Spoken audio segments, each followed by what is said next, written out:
mara baada ya dhiki kuu. Ndiyo Bwana Yesu atakuja na sauti ya parapanda na mwaliko wa malaika. Sasa wewe nitafutia andiko, tutalijadili kesho. Nitafutia andiko, unionyesha andiko moja lililosema Yesu atakuja kabla ya dhiki kuu. Moja. Mimi nitakuonyesha zaidi ya 10 haji mpaka baada ya dhiki kuu. Ila Wapentekoste ni wabishi sana. Ikulichokisikiliza ambacho mchungaji Barikiwa Mwakipesile alikuwa anakiongelea hapa, alikiongelea miaka 3-4 iliyopita.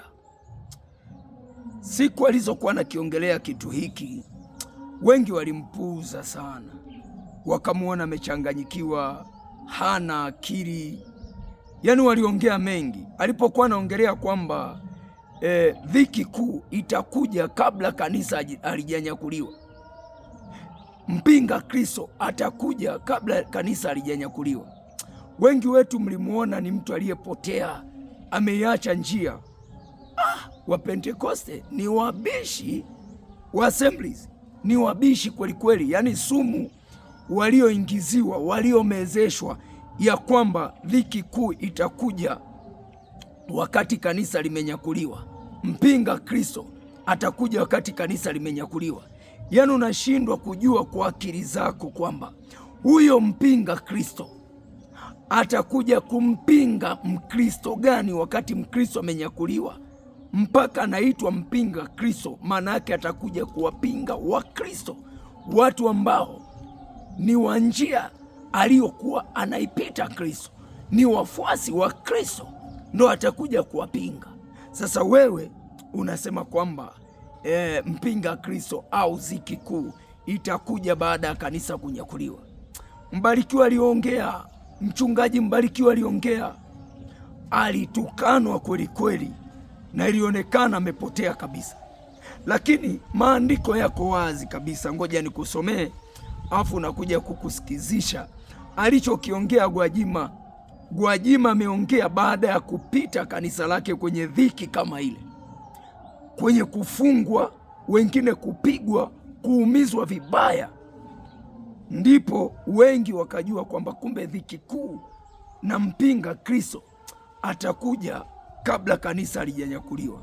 Katika kitabu cha Mathayo sura ile ya 24 na ule mstari wa 29, maandiko matakatifu yako wazi kabisa, yanasema, lakini mara baada ya dhiki ya siku zile, baada ya dhiki kutokea, jua litatiwa giza na mwezi hautatoa mwanga wake, na nyota zitaanguka mbinguni na nguvu za mbinguni zitatikisika. Ndipo itakapoonekana ishara yake Mwana wa Adamu mbinguni.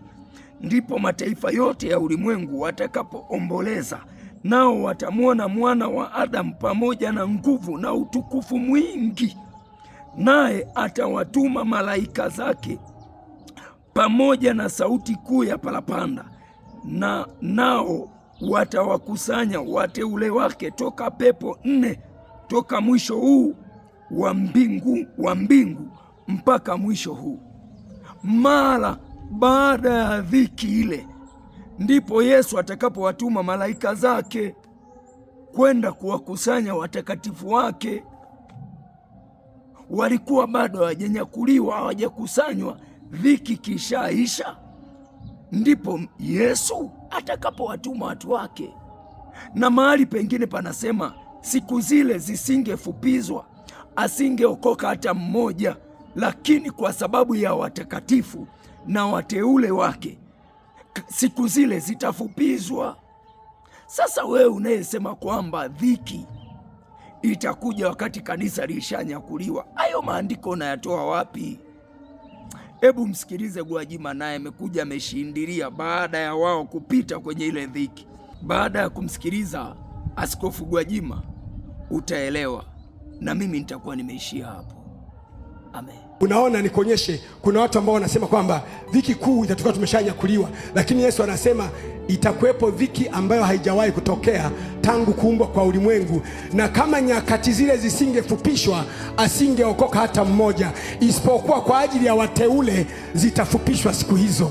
Wateule si wanaingia kwenye dhiki kuu, na siku zinafupishwa kwa ajili yao. Wateule sio Wayahudi, wateule ni waliookoka. Jiandae.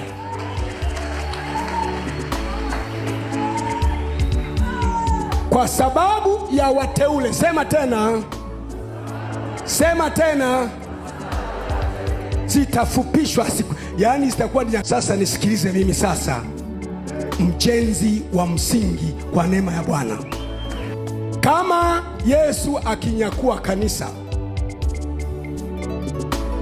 kabla ya dhiki kuu likanyakuliwa, hata hapa watakaokwenda labda robo, wachache, kwa sababu leo umejaa Roho Mtakatifu. Baada ya siku 3 tu umeshajichafua tena, na Yesu mwenyewe anakuja kwa asili bila kujua. Ukiangalia sasa hivi kanisa duniani ni kama halipo, hovyo hovyo, yai la upako, kucha za upako, nywele za upako, ni kana kwamba halipo. Kwa hakika kabisa, kama Yesu akinyakua kanisa katika hali hii, wanaokwenda ni wachache. Na lile neno, kisha nikawaona watu wa kila lugha, wa kila ulimi, wasiohesabika, wamesimama mbele ya mwana kondoo, halipo. Wewe umeona tu kanisa letu lilipokuwa limefungwa, kuna mchungaji au askofu aliwahi hata kuongea, wote wamelala chini, wamemwogopa shetani. Usingeliona kanisa liko wapi? Hulioni. Kwa hiyo kuna wale wanaosema hapana, kwa sababu Biblia inasema kila chenye kunyanzi au chenye waa hakitaingia pale. Kwa hiyo Mungu ataruhusu Wakristo waingie kwenye kale kadhiki kuu ili wasafishwe. Hata yule mzembe atakuwa serious balaa, ili watakaonyakuliwa iwe ni mali safi iliyosafishwa na Bwana.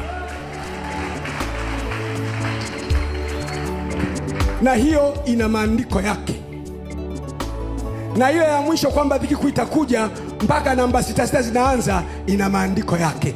Nataka nikwambie mimi sasa, ama utanyakuliwa kabla ya dhiki kuu, ama katikati, ama mwisho, kuna vita mbele ambayo wewe umeandaliwa na Bwana. Nimekwambia haya mapema, vita hii siyo ya Tanzania tu, vita hii ni ya dunia yote. Mpinga Kristo anatengeneza mifumo yake, inaitwa mifumo ya mnyama, ambayo sasa hivi inaanza kutumika kufanya kazi, ni kama mifumo ya kawaida ya dunia. Kabla Yesu hajanyakua kanisa pale, tutagundua, kwa sababu mimi mpaka sasa hivi naijua, tutagundua mfumo ule ni wa mpinga Kristo, mfumo ule wa mpinga Kristo, mfumo ule wa mpinga Kristo, na ule pale sikubali. Ukikataa, basi wanaomcha Bwana wataingia kwenye dhiki. Itakuwa ni kati ya kukubali uwekewe hiyo namba 666 au ukatae uingie kwenye dhiki, ule kimuujiza, utembee kimuujiza, uishi kimuujiza. Na haya ndio unaoandaliwa wewe, ama unyakuliwe sawa hewala. Usiponyakuliwa, tunakwenda kukubana na mpinga Kristo ginja nginja, na yeye tutamtoa knockout na watu wake. Sema haleluya. Ndiyo maana inatakiwa roho ya Eliya, ndiyo maana inatakiwa fimbo ya Musa. Yohana mtume aliiona kwamba nyakati zile, unaona, nikuonyeshe, kuna watu ambao wanasema kwamba dhiki kuu itatoka tumeshanyakuliwa, lakini Yesu anasema itakuwepo dhiki ambayo haijawahi kutokea tangu kuumbwa kwa ulimwengu, na kama nyakati zile zisingefupishwa asingeokoka hata mmoja, isipokuwa kwa ajili ya wateule zitafupishwa siku hizo. Wateule si wanaingia kwenye dhiki kuu, na siku zinafupishwa kwa ajili yao. Wateule sio Wayahudi, wateule ni waliookoka. Jiandae.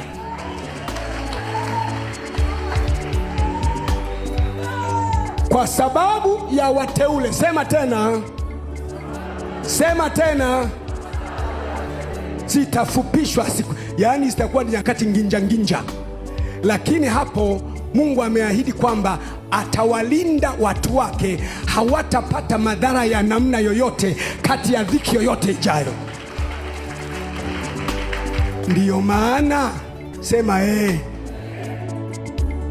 Mungu alipotaka kupiga Misri hakuwahamishia Wayahudi mbinguni, walibaki mle mle, ila wao wamelindwa na Mungu. Mapigo hayakupiga Goshen, giza halikuingia Goshen. Tunakokwenda kuelekea, utaona nyumba ya jirani yako imepigwa kombola, ya kwako imesimama. Utaona watu wamepoteza kazi, ya kwako imesimama. Piga kelele, shanda kapasata, shaka pasatata.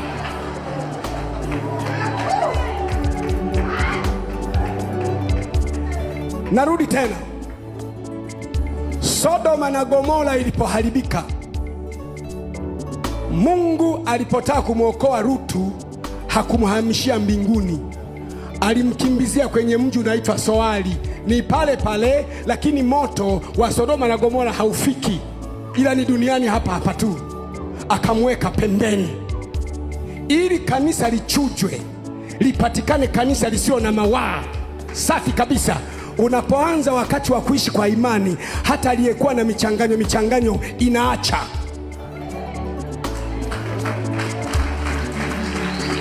Na ndio maana wewe leo umepakwa mafuta. Wengine watalala kama Eliya alivyokuwa, wataita moto, choma huyu. Wengine kama Musa, gawa bahari ya Shamu, geuza maji kwa damu. Nikwambie kitu, sema sikumalizia tu ile Ufunuo 11, lakini hawa mashahidi wawili ni upako wa aina mbili katikati yetu. Biblia inasema mpinga Kristo alianza kufanya vita na wao, ina maana wako duniani. Biblia inasema na ukafika wakati mpinga Kristo, siku za unabii wao zilipoisha, siku 1260 ambao ni miaka 3.5, mpinga Kristo akafanya vita nao, akawaua. Imeandikwa hivyo, na wakawekwa kwenye mji wa Yerusalemu. Biblia inasema na watu wa duniani wakapelekeana zawadi. Walipata furaha kubwa kwa sababu manabii wawili wameuawa. Kwa nini? Kwa sababu wale manabii wawili waliwatesa wakao duniani. Niulize waliwatesaje? Mmoja alikuwa na upako wa Eliya, mwingine upako wa Musa. Mwenye upako wa Eliya anafika mjini Dar es Salaam, anasema tubuni, ufalme wa mbinguni umekaribia. Msipotubu mvua hainyeshi. Anasema msipotubu magari hayawaki. Yaani wenyewe wamepewa upako wa kuilazimisha dunia kutubu kwa kutumia mapigo kila watakapo. Vinginevyo dunia haiwezi kutubu. Mchina atatubu wapi? Mlasia atatubu wapi? Mhindi atatubu wapi? Kwa hiyo wenyewe wamepewa upako. Wakifika mahali kwenye mji wanasema, leo kila atakayechemsha maji ya kupika ugali hayachemki mpaka mumpokee Yesu. Kwa hiyo watu wote wanasema, haya sasa tunatulazimisha kwa nguvu.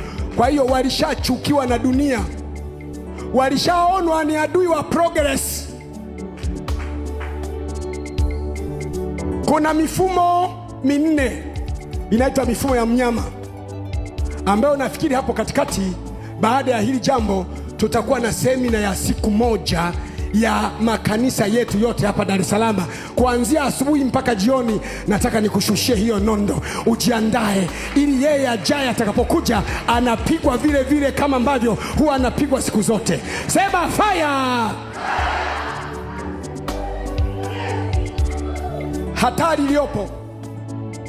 Hatari iliyopo ni kuamini kwamba dhiki kuu itakuja wakati umenyakuliwa.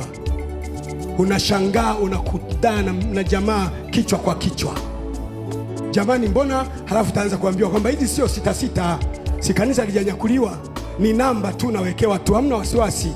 Unatakiwa ujiandae, kama kunyakuliwa kupo safi, kukichelewa pia ujiandae kwamba tutatwangana naye live hapa. Umenielewa? Sasa Tanzania, watu sema Tanzania. imechaguliwa na Mungu kuwa ndiyo ngome.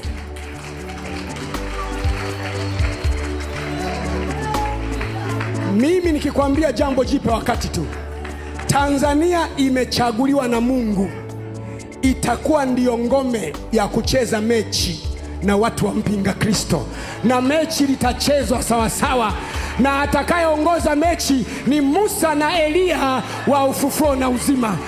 Piga kelele, haleluya! Haya ninayoyasema yatatokea mimi nikiwepo na wewe ukiwepo. Mungu anataka kuanzia leo uanze maisha ya ubishi ule. Hukubali kuchapwa makofi na mtu kishenzi, kijinga, kipuuzi. Na mtu akitaka kuwadhuru, moto utatoka kinywani mwako, utamla. Kuanzia leo maneno haya yametimia kwako kwa jina la Yesu. Haya maneno ninayokwambia ni amini na kweli. Utayaona. Unachoona nginja ya Tanzania hii ni kitu kinataka kutokea. Tanzania ni nchi teule ambayo Mungu anataka aitumie iwe ndio meza ya mambo fulani ya kidunia, na Mungu ameibeba katika viganja vya mikono yake, na wewe amekuchagua, na liko jambo ambalo litatokea. Kila sikio likisikia litawashwa, na kila jicho itatoa machozi, kwa maana Mungu ameiambia Tanzania, mwanangu nitamwita kutoka Misri, toka Tanzania. Mnongoneze mwenzako, mwangalie, wewe kama sio Musa, kwa maana ya upako wa Musa, leo uko kama Eliya. Mwambie hakuna katikati. Kuna watu kuanzia usiku wa leo mtaanza kuona maono.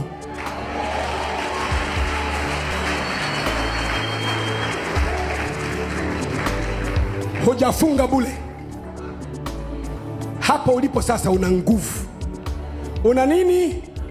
Nilitaka upakwe mafuta kwanza, ndiyo sasa uwe na nguvu ya kubomoa msingi. Dakika zijazo hasa za kufanya nini? Msingi wa Tanzania ulio muovu tunaubomoa sasa hivi, na usiku huu tunajenga msingi wa kiroho wenye uwezo wa kuwabeba mashahidi wawili.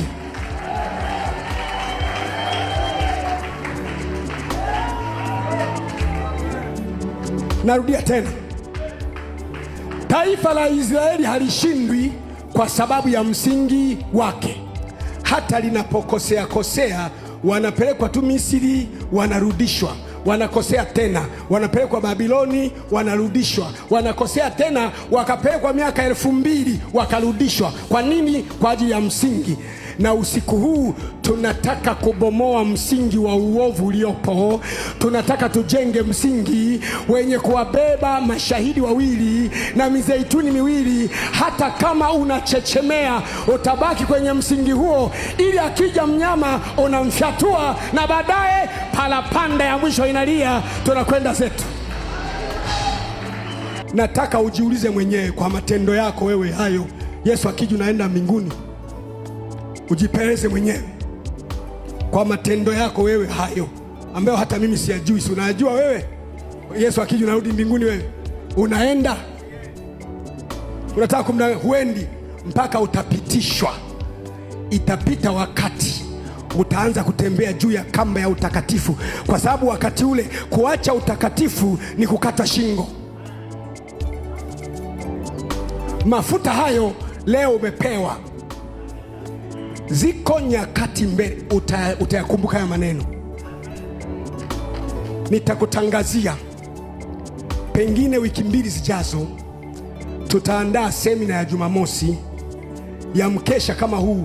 Nitakufundisha namna mifumo ipo kabisa, ipo tayari inatumiwa, ila ndio ya mpinga Kristo imeshaandaliwa tayari, na watu wanaoamini kwamba watanyakuliwa kwanza, mpinga Kristo ndio aje, watajikuta wameingia bila kujua. wameingia bila kujua,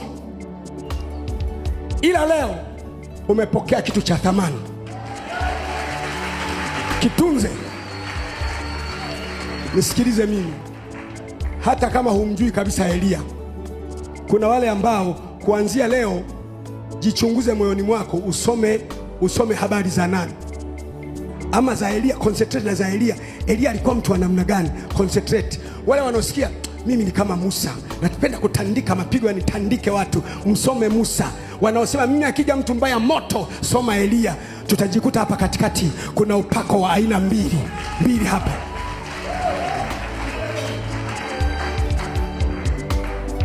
Wa kwangu mimi naujua, na mtu akiingia kwenye 18 zangu alishaondoka. Nataka niseme tena, hakuna wa kunishinda.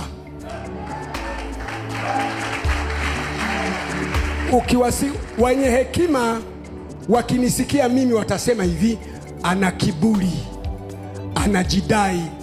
Mungu anataka dunia ijue kuna watu wake. Shehe wangu, huniui. Yaani hicho kitu hakipo, sahau. Kuna siku ambazo mimi nilishaziishi na nimechagua kuwaongoza maelfu wa kwangu tuziishi siku hizo pamoja nao, na hakuna hata mmoja atakayepotea.